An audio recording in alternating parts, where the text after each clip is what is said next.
sorry. Ini orang yang dicintai oleh Allah. Dia sudah la khaufun alaihim wa lahum yahzanun. Orang begini nggak punya rasa khawatir, nggak punya rasa sedih, menolak pemberian yang banyak. Nyata-nyata banyak itu. Dia tolak karena dia melihat itu sesuatu yang haram atau diperoleh dari cara yang haram. Dia ingin selamat bersih dari keharaman. Gak galau dia. Wah, gak tak terima. Ikilah sekawan naik gaya celomah gitu. Langsung lunas. Gak bahaya kan. Dia tergiur dengan kehidupan dunia. Yang dilihat itu adalah Allah. Allah itu menjadikan amal dia itu senang atau benci kepadanya. Kalau amal itu membuat Allah senang kepadanya, maka dia dengan semangat melakukannya, bahkan dengan penuh pengorbanan. Kalau Allah itu dengan saya melakukan seperti ini menjadikan Allah cinta kepadaku, maka aku lakukan. Itulah para sahabat.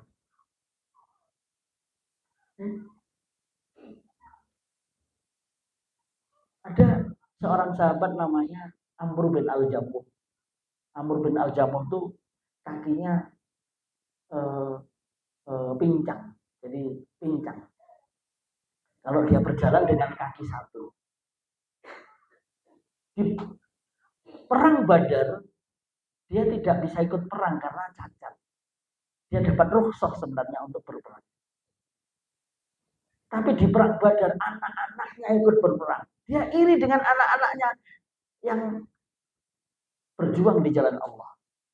Maka setahun kemudian ada perang Uhud. Amr bin Al-Jamuh itu izin kepada istrinya untuk berangkat berperang, izin kepada anaknya untuk berangkat berperang. Istrinya mempersiapkan peralatan perangnya. Amr bin Al-Jamuh keluar dari rumah kemudian menghadap kiblat. Allahumma la tardani ila ahli. Ya Allah, jangan engkau kembalikan lagi setelah aku keluar dari rumah ini, jangan engkau kembalikan lagi aku kepada keluargaku. Akhirnya siap mati dia. Karena dia menyadari dia itu perang dalam dengan kaki satu, sedangkan musuhnya kaki 1000. Ya enggak, maksudnya kan banyak kaki gitu kan. Ya, kaki 5. Jadi kalau misalnya diserang dia berlari pun gerakannya terbatas. Tapi Rasulullah ketika dia bertanya, ya Rasulullah, kalau aku mati dalam jihad ini, apa balasannya bagi surga? Bayangan surga, orang di surga itu nanti ketemu sama Allah, zat yang dicintainya, itulah harapan. Ketika dia izin kepada Rasulullah, ya Allah, ya Rasulullah, izinkan aku kali ini untuk berangkat berperang, karena aku ingin masuk surga dengan kakiku yang pincang. Jadi orang itu kalau sudah cinta itu begitu. Cinta itu butuh pengorbanan. Kalau orang bilang cinta tapi tidak mau berkorban, namanya cinta gombal. Itu. Maka ini yang masih gadis ya, jangan mudah terbuai oleh rayuan-rayuan gombal. Ya. Karena dites dulu. Cinta itu mesti butuh pengorbanan. Orang ngomong cinta tapi tidak berkorban itu nonsens. Cinta itu butuh perjuangan dan butuh pengorbanan. Cinta kepada Allah saja begitu. Ya. Kita itu ya, ada ayat yang mengatakan begini. Man dalladzi yuqridullaha qardan hasanah. Barang siapa yang memberikan pinjaman kepada Allah dengan pinjaman yang baik, fa yudha'ifahu lahu ad'afan katsira. Maka Allah akan mengembalikan pinjamannya itu dengan pengembalian yang berlipat ganda. Sekarang Allah itu Al-Khaliq, Lillahi ma fis samawati wa ma fil ardh. Milik Allah semua apa yang ada di langit dan semua apa yang ada di bumi. Tuh. Kok Allah tuh minta pinjam kepada manusia di surat Al-Baqarah 245. Mandallati yuqridullah qardun hasan. Barang siapa yang memberikan pinjaman kepada Allah. Allah nggak butuh pinjaman. Allah itu hanya mengetes pengorbanan kita. Barang siapa yang mengeluarkan hartanya di jalan Allah, maka Allah akan melipat gandakan pengembalian dengan lipat ganda yang banyak. Allah itu hanya ngetes kita. Kita ini mau nggak berkorban kepada Allah ini. Kalau kita berharap ridhonya Allah, kalau kita berharap surganya Allah, kalau kita berharap pengembalian dari Allah, mau nggak kita ini berkorban? Wajahidu fi sabilillah bi amwalikum wa anfusikum, dan berjihadlah kalian di jalan Allah itu dengan harta dan tenagamu. Itu diuji oleh Allah. Kadang ya Allah, ya memang kita ini ya masih banyak harus membina diri kita, harus mengajak saudara kita, harus membina masyarakat kita. Oh, di sini tidak ada jam ya? 5:10. Oh, masih ada 10 menit. Di situ jamnya maksimal angkanya sampai berapa? 12. Tapi sehari ada berapa jam? 24 jam. Coba ya. 24 jam yang kita miliki per hari dari Allah. Orang itu untuk mengejar dunia itu seakan-akan 24 jam dikasih oleh Allah, seakan tidak cukup. Kadang-kadang bangun pagi, itu saya pernah melakukan, bangun itu jam 2. Bukan untuk sholat tahajud. Bangun jam 2, saya naik sepeda motor dulu. Ini Pak Dwi nggak ikut di sini, Mas Dwi. Ya Mas Dwi Prasetyo yang pernah pakai sepeda saya. RC 80 merah. Tanpa BPKB, tanpa STNK. Belum-belum. Jam 2 malam saya bangun bukan untuk sholat tahajud, tapi untuk berangkat ke pasar besar Malang di Gadang sana, ke pasar Gadang. Untuk apa? Belanja ikan segar. Belanja, nyari satu persatu berapa kilo, nyari sini lele di sana, ikan tongkol di sana, kan saya cari sampai sekulaan gitu. Sampai selesai. Pulang sampai rumah jam 3:30. 3:30 nyiapin tuh, nyiapin macam-macam gitu kan, nyiapin yang mau dibawa ke pasar. Setelah siap adzan segera sholat. Setelah sholat cepet-cepet segera ke pasar, jangan sampai kesiangan. Nanti pelanggan pada ninggalin semua. Itu sudah begitu ya kan, sampai jam 9, sampai jam 10. Nunggu kok masih ada, bawa pulang. Mikir saya, eman-eman kalau setiap hari ikan ini masih terus ada sisa banyak. Mikir gimana supaya laku dan jadi duit. Mikir akhirnya kita masak itu. Masak. Jadi ikan bakar. Kita tawarkan itu dari orang-orang. Tawarkan. Akhirnya apa? Jadi waktu itu seakan-akan udah mikirnya saya ini kerja nyari duit.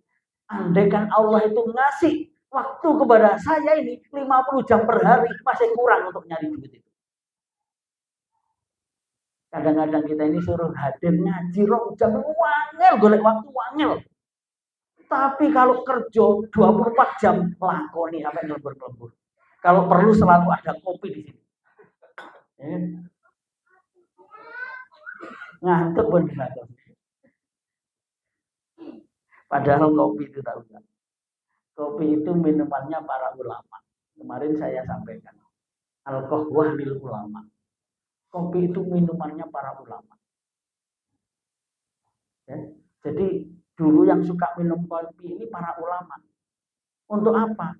Supaya ulama itu kalau malam hari itu dia membaca, mutolaah, membaca gitu. Baca. Nanti siang hari dia kajiannya membaca di malam hari itu dia sampaikan di sini. Lembur-lembur. Kayak bikin kayak gini nih yang lembur loh.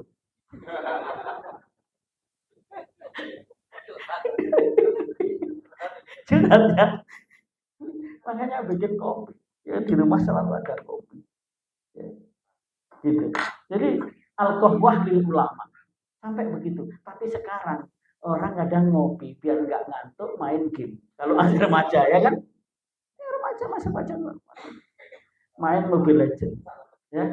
Kalau bekerja supaya kerjanya nggak ngantuk. Nah, gitu. Artinya gini, kalau kita itu ya rugi kalau kita mengeluarkan tenaga. Tenaga kita ini dikasih oleh Allah. Kesehatan kita ini dikasih oleh Allah. Akal kita ini dikasih oleh Allah. Ya. Semua apa yang kita miliki ini dikasih oleh Allah. Telinga kita, mata kita. Jadi kalau kita itu melek, setiap meleknya kita ternyata nggak dapat pahala. Itu rugi. Rugi. Apalagi kita sampai ngantuk-ngantuk, sampai diganjel sama benteng kayak gini. Kayak boboho dulu kan sampai diganjel gini tetap meremanya, akhirnya dia bikin gambar mata dipakai kacamata. Boboho dulu kan begitu ya. Jadi kalau apa yang kita lakukan udah keluarkan tenaga, pikiran, ternyata kita nggak dapat pahala, tidak menjadikan derajat kita di hadapan Allah itu naik, maka rugi kita sebenarnya. Apalagi kalau melewati waktu bertambah dosa. Melewati waktu dosanya nggak bertambah, pahalanya nggak bertambah saja rugi. Jadi yang beruntung itu ketika melewati waktu selalu bertambah pahala kita. Yang sangat celaka itu orang yang melewati waktu, setiap waktu terlewati dia bertambah dosanya. Orang yang rugi setiap melewati waktu tidak bertambah pahalanya. Walaupun dosanya tidak bertambah. Maka kalau boleh jadi orang yang beruntung, lewati setiap waktu kita. Jangan sampai kita melewati waktu itu ada yang sia-sia. Harus selalu ada pahala. Ya, harus selalu ada pahala. Kita itu setiap ketemu dengan siapapun harus selalu ada pahala. Jangan sampai ketika ketemu dengan siapapun kemudian berpisah meninggalkan jejak-jejak dosa. Jangan sampai. Rugi. Siapa tahu orang seperti ini itu adalah wali-wali Allah yang tidak dikenal oleh manusia. Orang banyak kadang tertipu dengan penampilan wali Allah. Ya. Padahal ada wali Allah yang seperti Uwais Al-Qarni.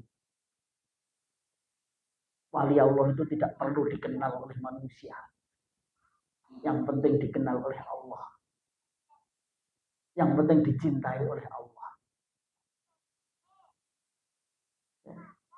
Orang yang nanti akan sampai ke materi itu. Ya. Kita cukupkan dulu. Ini ya, cukupkan dulu ya. Jam berapa sih? 5 menit lagi. Ya, nanti satu selain begini tidak cukup 5 menit. Ya. Ya, alhamdulillah hari ini kita dapat ilmu yang bermanfaat ya terhadap semua ya. Saya catat yang pertama adalah tolak ukur kebahagiaan ternyata bukan diukur dari banyaknya harta, tapi diukur dari tingkat takwa kita kepada